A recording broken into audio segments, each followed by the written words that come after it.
이념형 사회주의 박근영, 신남철, 박지욱, 김태순의 사상, 류승완, 선인 출판사. 세 번째 16페이지. 24년 9월 23일. 오늘이 월요일. 선인 한국학 연구 총서. 한말제천의병 연구 구완회 432쪽 22,000원. 역사교육과정과 교과서 연구 김한종 944쪽 47,000원. 1920년대 한국사회주의운동 연구 전명혁 512쪽 25,000원. 다섯, 여섯, 일곱, 여덟, 아홉. 조선인 강제연행 강제노동 1. 일본편 정혜경 324쪽 16,000원. 금강하구의 나루토 포구와 군산 강경지역 근대상업의 변형 김민영 김종규 공저 342쪽 18,000원. 민에서 민주로 이석규 226쪽 18,000원. 박정희와 유신체제 김행선 294쪽 14,000원. 천도교의 민족운동연구 조규태 296쪽 18,000원. 경기지역 3.1 독립운동사 박환 560쪽 28,000원. 24년 9월 23일.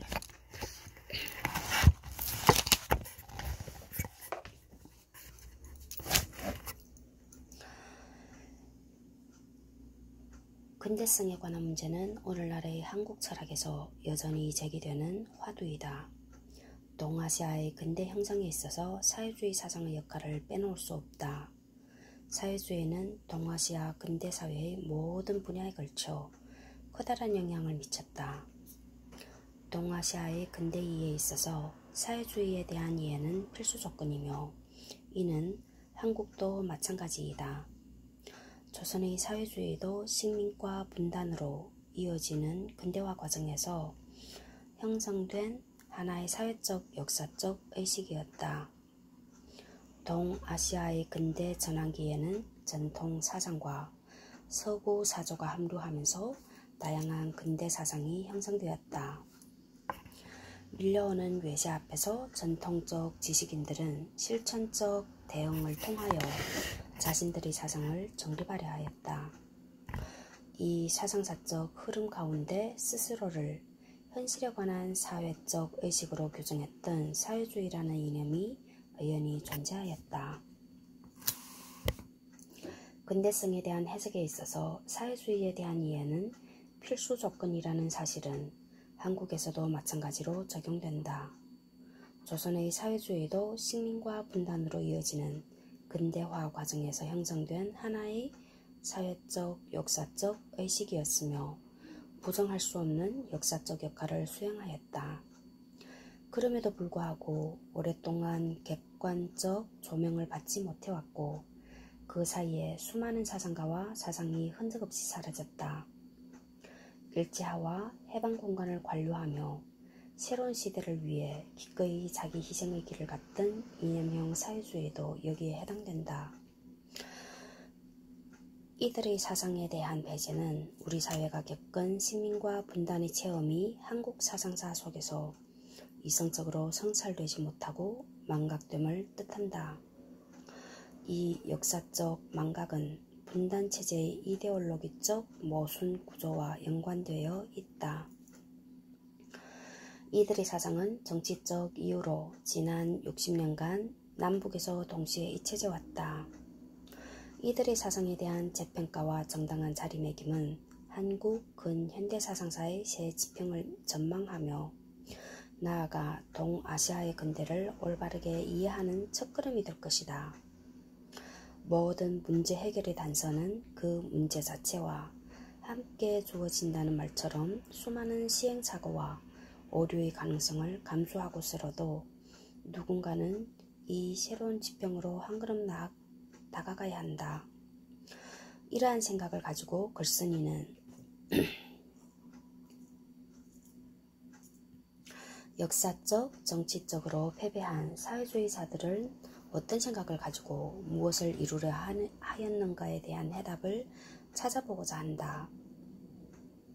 이를 위하여 일제강점기에 형성되어 해방공간에서 소멸된 대표적인 사회주의 활동가들의 사상을 이념형 사회주의로 그 사상의 주체들이 보여주었던 통일, 독립, 국가 수립의 구상과 전망을 사회주의적 근대 기획으로 각각 정의하면서 그 내용과 성격에 대한 이념사적 분석을 시도할 것이다. 1945년 해방공간에서 사회주의 진영을 대표하는 3대 세력은 국내의 재건 조선공산당과 연안의 독립동맹, 만주의 동북항일연군이었다. 17페이지 2에 대한 해석. 이 분류는 박헌영의 견해를 따른 것임. 박헌영, 독립동맹, 우어당의 협력. 이정 박헌영 전집. 2. 역사 비평사 2004 120쪽 참조. 9월 23일 월요일. 글쓴 이는 이 가운데 주로 국내에서 활동하였던 조공그룹과 그 주변의 사상가들을 주목하였다. 그 이유는 첫째, 이들이 일제와 해방공간에서 상대적으로 강한 이념사적 연속성을 가지고 있었다는 점. 둘째, 현재로서는 이들이 제시한 문헌들 외에는 당시의 사상을 분석할 수 있는 대상이 거의 없다는 점. 셋째, 나머지 두 세력은 주로 국외에서 활동하였으며 이는 별도의 연구를 필요로 한다는 점 등이다. 항일 전쟁기와 해방 전후의 격동기 속에서 이념형 사회주의자들이 어떤 세상을 꿈꾸었으며 어떤 나라를 만들려고 하였는가라는 물음의 답을 찾기 위해서 이 책은 우선 박헌영, 신남철, 박치우, 김태준 네 사람의 사상을 주된 분석 대상으로 삼았다. 이들 모두 자신의 이념을 현실에서 구현하는 데 실패하였다. 박헌영의 경우 미국의 간첩이라는 낙인에도 불구하고 국내 외 사회주의 운동을 대표하는 사상가라는 점에는 이론의 여지가 없을 것이다.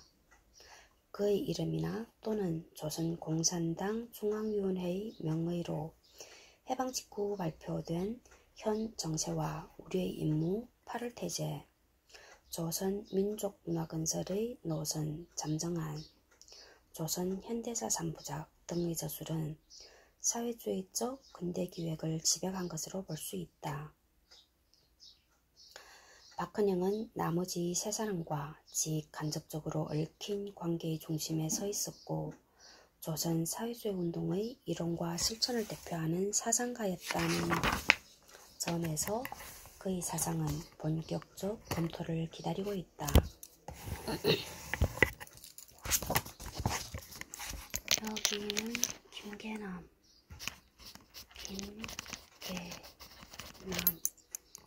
여기는 박헌영. 세 번째는 신남철.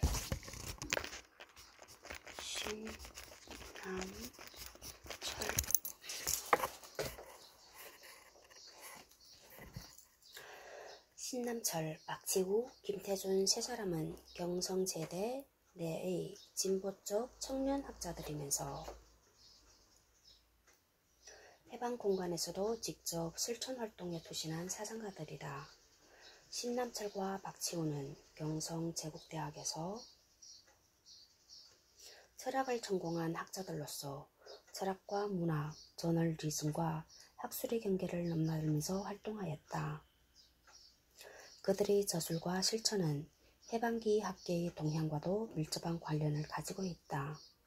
신남철의 저서, 역사철학, 전환기의 이론과 박치우의 저술, 사상과 현실은 해방기에 출판된 사회주의 계열의 대표적 사상서들로서 일제시기의 저술도 포함하고 있기 때문에 이념사적 연속성을 가지고 있다. 해방 후 신남철은 조선학술원, 과학자동맹, 김일성대학 등에서, 박치우는 현대일보, 강동정치학원 등에서 주로 활동하였는데 이 시기는 한국 근현대 사상사의 공백으로 남아있다. 김태준은 신남철과 경성제대 동기로 두 사람은 1934년 미학개교 조 사건에 연루되어 함께 연행되었다. 또 두 사람은 그 무렵부터 조선학 수립론에 대한 입장을 같이 하였다. 김태준은 국문학 분야에서 독보적 업적을 쌓았을 뿐만 아니라 경성 콤그룹 사건과 연안행으로 이어지는 아름다운 투쟁을 전개하였다. 신남철은 동아일보를 통해서 조선학 연구의 방법론을 제기하면서 김태준의 연구 성과를 소개하였다. 이들의 조선학 수립론은 해방공간의 민족문화 건설론으로 이어진다. 1946년 2월 개최된 제1회 조선문학자대회朝鲜文学者大会에서 이들은 각각 공동의장 김태준과 특별보고자 신남철, 박치우로 나섰다. 박헌영, 신남철, 박치우, 김태준은 당대의 이론가일 뿐만 아니라 실천을 동반한 사상가이다. 그들은 모두 실패했다. 그러나 정치적 실패와 이루지 못했던 이상의 가치는 구별해야 한다. 박헌영은 1956년 7월 19일 미제의 간첩이라는 이유로 북한에서 총살당했다. 1956년 7월 19일 1956년 7월 19일 미제 간첩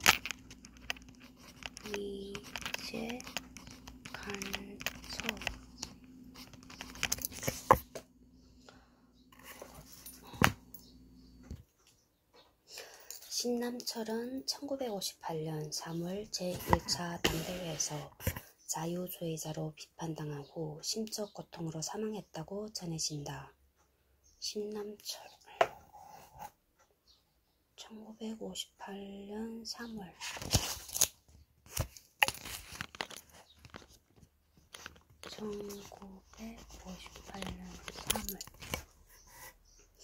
제1차 당대회에서 자유주의자로 비판당한 후 심적 고통으로 사망했다고 전해진다. 심적 고통으로 자유주의자도 안 되는가? 심적 고통. 신남철 1958년 3월 자유주의자로 비판당한 후 심적 고통으로 사망했다고 전해진다. 박치우는 1949년 11월 18일경 조선인민유격대 제1군단 정치위원으로 태백산에서 사살당하였다. 태백산이면 한국 아닌가? 박치우는 1949년 11월 18일경 조선인민유격대 제1군단 정치위원으로 태백산에서 사살당하였다. 5에 대한 해석 19페이지. 서울신문, 동아일보 1949년 12월 4일자 기사 참조. 박치우, 신남철, 박헌영. 김태준은 남로당 특수정보부장이라는 죄목으로 이승만 정부에 의해 1949년 11월 경기도 수색의 군 처형장에서 총살당하였다. 김태준은 남로당 특수정보부장이라는 죄목으로 이승만 정부에 의해 1949년 11월 경기도 수색의 군 처형장에서 총살당하였다. 이들은 모두 자신들의 이념을 실천에 옮겼고 실패 끝에 비극적으로 생을 마쳤다. 박치우는 자신의 사상성을 이념적 테오리아라는 말로 표현하였는데 박치우 7 그대에 대한 해석 19페이지 박지우 哲学의 당파이싱 테오리아와 이즘 앞의 책 18쪽. 이는 이들의 사상의 성격을 잘 드러내어주는 말이다. 한 시대의 사상을 올바르게 이해하기 위해서는 시대 상황과 실천의 구체적 관계를 검토하여야 한다. 시대 상황과 실천의 구체적 관계를 검토. 그들은 각기 다른 개성과 역할 그리고 세밀한 부분에서 이론적 차이를 가지고 있었다. 글쓴이는 그럼에도 불구하고가 많이 나오네. 그들의 인생 역정과 실천 양상 그리고 사상적 동질성에 주목하면서 인생 역전, 실천 양상, 사상적 동질성 그들을 이념형 사회주의자로 분류하였다. 8에 대한 해석 19페이지 8. 이념형 사회주의 개념에 대해서는 제4장 정치 철학에서 호소를 할 것이다. 제4장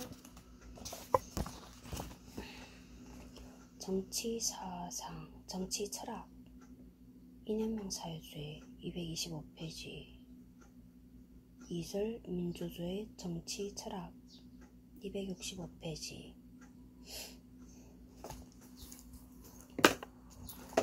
이념형 사회주의 정치 철학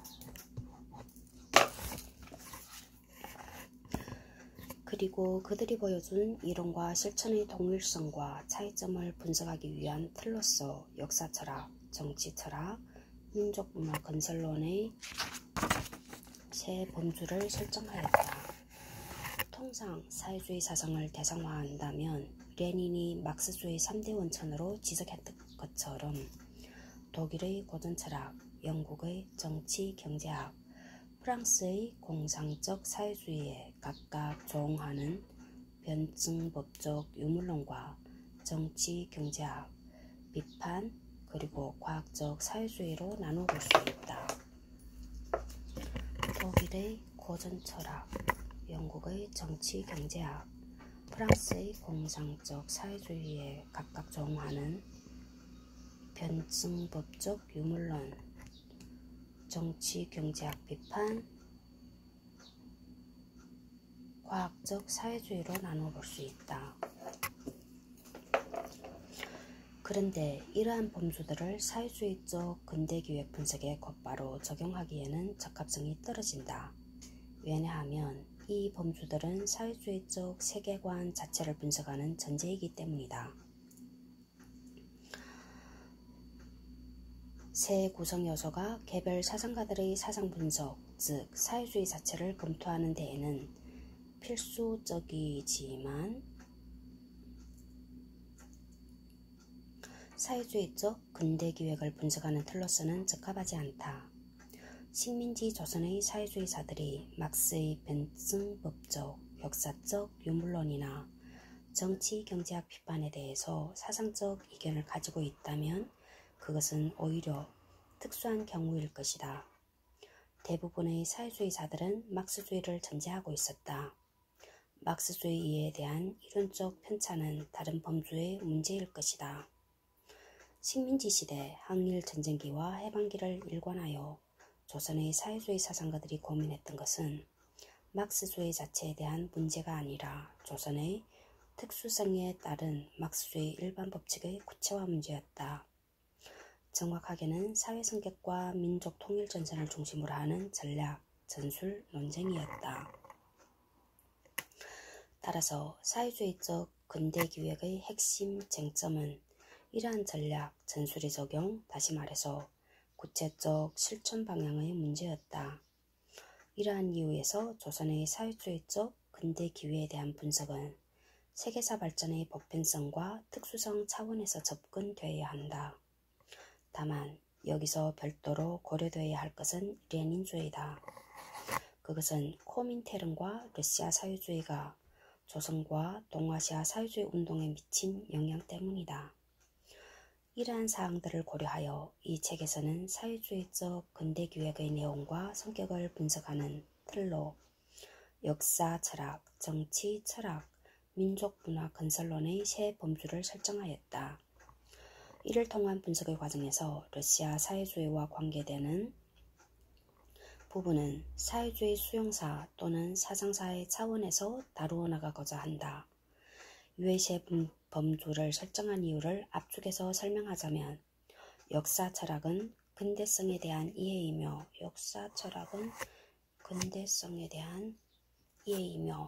정치 철학은 근대 국가의 전망, 시향과 내용을 담고 있다.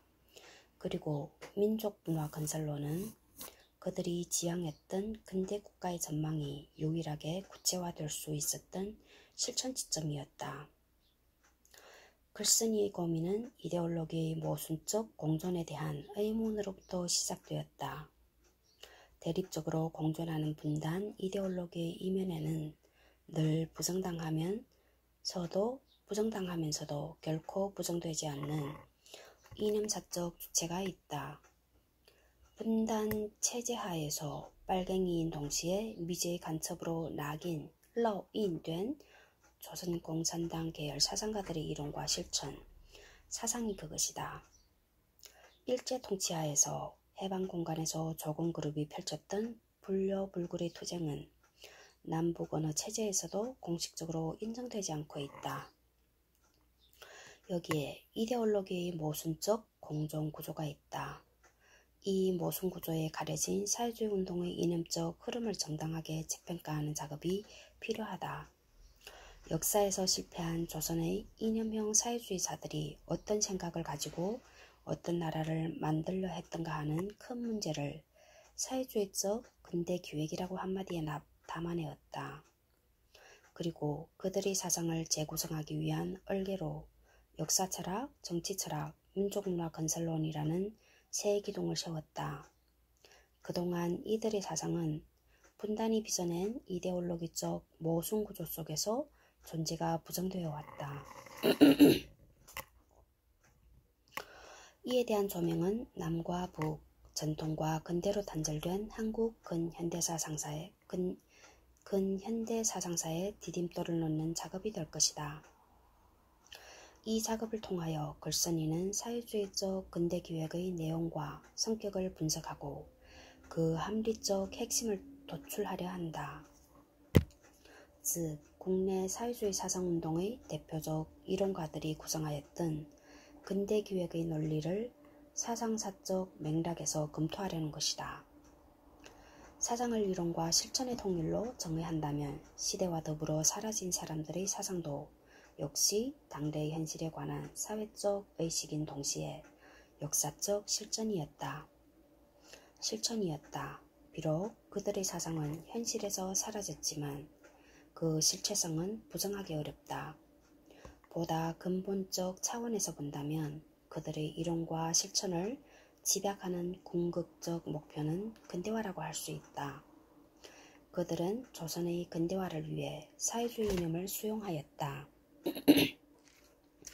이런 측면에서 사회주의는 근대화의 이념적 수단으로 볼 수 있다. 물론 이는 조선의 사회주의자들이 조선혁명을 세계혁명의 일환으로 바라보는 국제주의적 관점을 가지고 있었고, 이에 따라 코민텔은 중국, 일본 등의 사회주의 운동에서 많은 역할을 수행하였다는 사실과 대치되는 것은 아니다. 일제 시기와 해방 공간을 이어서 국내 사회주의 운동이 자임한 가장 중요한 역사적 임무는 조선을 근대화된 독립국가로 만드는 것이었다. 이 구체적 전망이 곧 사회주의적 근대기획의 내용이라고 할 수 있다.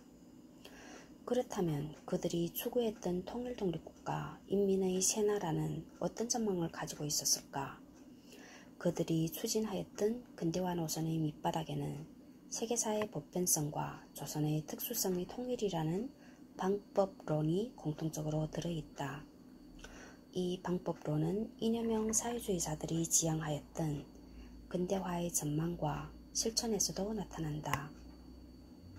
일반적으로 정치적 실천을 위해서는 이론적 통일이 요청되며 이론은 현실 속에서 검증된다. 이념형 사회주의사들도 자기 나름의 이론을 제출하고 그에 따른 실천 방향을 주장하였다. 9. 22페이지 9에 대한 해석. 深难称个整个形式把握的方法转换期的理论白羊堂 1948 46쪽 참조 이하 신남철로 표기. 이거 산델수에 이거 있는 거.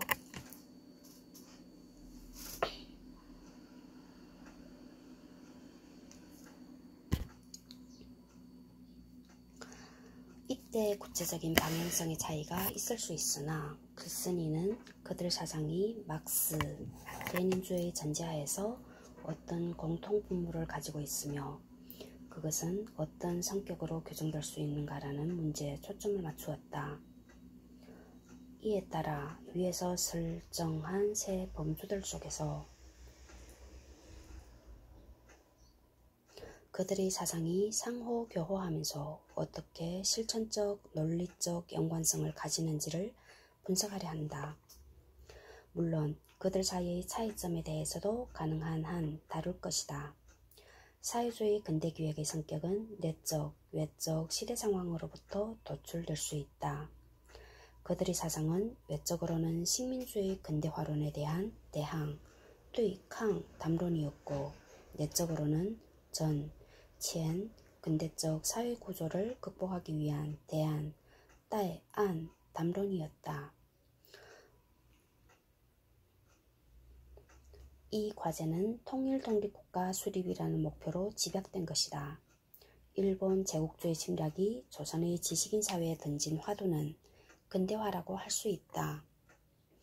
19세기 말 서세 동점의 상황에서 서세 동점? 보자.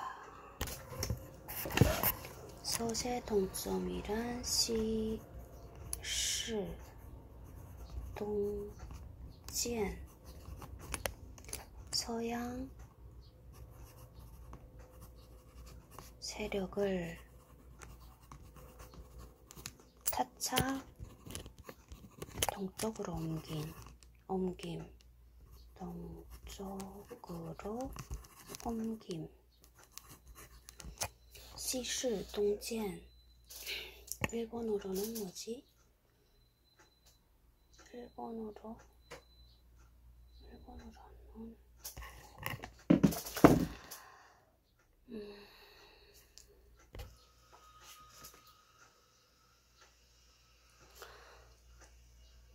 19세기 말 서세 동점의 시시 동지엔 서양 세력을 차차 동쪽으로 옮김.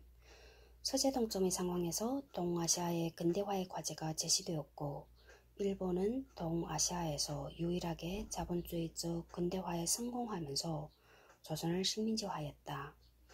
20세기 초 일본이 조선에 강제한 근대화의 실체는 강제한? 强制 식민지 근대화였다.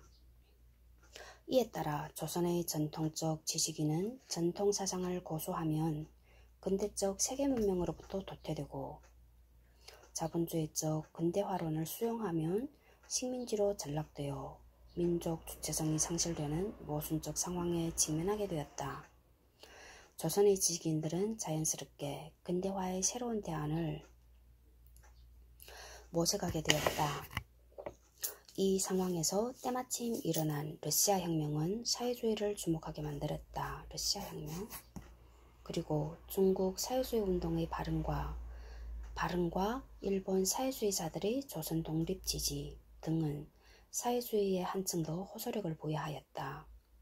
또 내부적으로 자본주의적 근대화를 표방했던 조선의 민족 부르주아지들은 3.1운동 이후 사상적으로 일제의 식민지적 근대화론을 받아들이면서 반제 민족 통일 전선에서 점차 이탈해 갔다. 민족 부르주아자들은 지들이 아니고 민족 부르주아지가 프랑스어고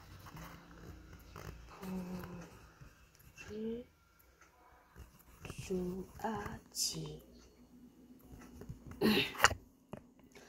생산수단을 소유하고 노동자를 고용하여 이윤을 얻는 계급. 생산수단을 소유하고 노동자를 고용하여 이윤을 얻는 계급. 이윤을 얻는 계급. 민족그, 부르주아지, 프롤레타리아트, 자본가 계급. 자본가 계급이란 뜻이네. 자본가 계급. 부르주아지, 资产阶级.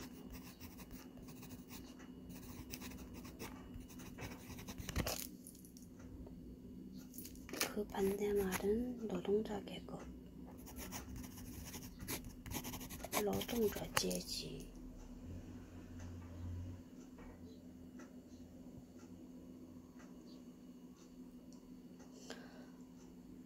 민주资产阶级. 또 민주资产阶级는 또 뭐야? 민족 부르주아지, 식민지, 반식민지 국가에서 외국 자본, 관료 매판 자본, 봉건 세력과 연관이 없거나 연관이 적은 부르주아지를 중국에서 이르는 말. 민족 부르주아지는 반제 반봉건의 혁명성이 있는 반면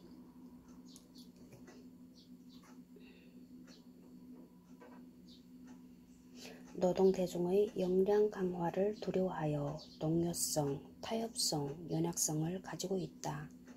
따라서 민주혁명은 지도할 수 없지만 프롤레타리아트가 민주혁명을 영도하여 승리를 얻으려면 노동동맹의 기초 위에서 반드시 민족 부르주아지와 연맹을 강화해야 한다고 하여 통일전선의 가장 주요한 대상으로 삼았다.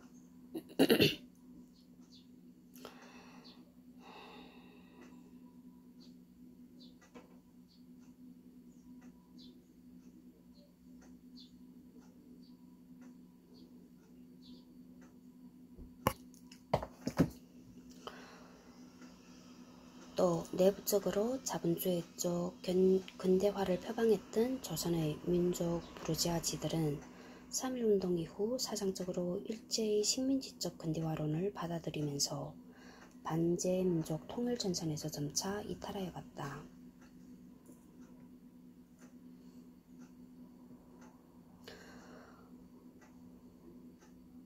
이런 내적, 외적 조건에서 조선의 전통적 지식인들은 사회주의를 자발적으로 받아들이게 되었다. 그리고 민족해방의 과제가 외형적으로 해결된 1945년 8.15 이후의 이 대항담론은 대한담론으로의 변화를 요구받았다. 해방 직후의 사회적 과제는 일제의 식민 통치로 인해 정상적인 자본주의 발전이 지체된 조선을 근대적 산업사회로 발전시키는 것이었다. 당시 조선에는 식민지 반봉건 사회라는 규정에 따라 현실의 토대를 둔 이행 전략이 필요했다. 이런 맥락에서 해방 공간에서 펼쳐진 사회주의적 근대 기획은 대안적 합리성을 요구받았다.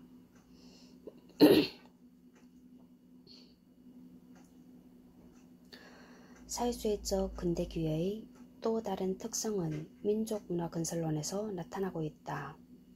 해방 직후 상대적으로 자유로웠던 시기에 이 책에서 다루는 사상가들은 민족문화건설을 중요한 과제로 제기하고 그 추진 주체로 나섰다.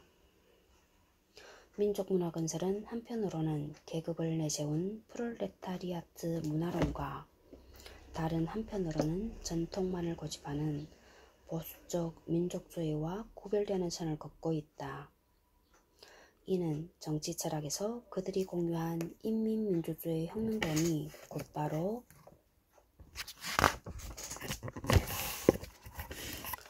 사회주의 혁명 단계라거나 또는 부르주아 민주주의에만 머물러야 한다는 생각을 좌우 편향이라고 경계했던 것과 같은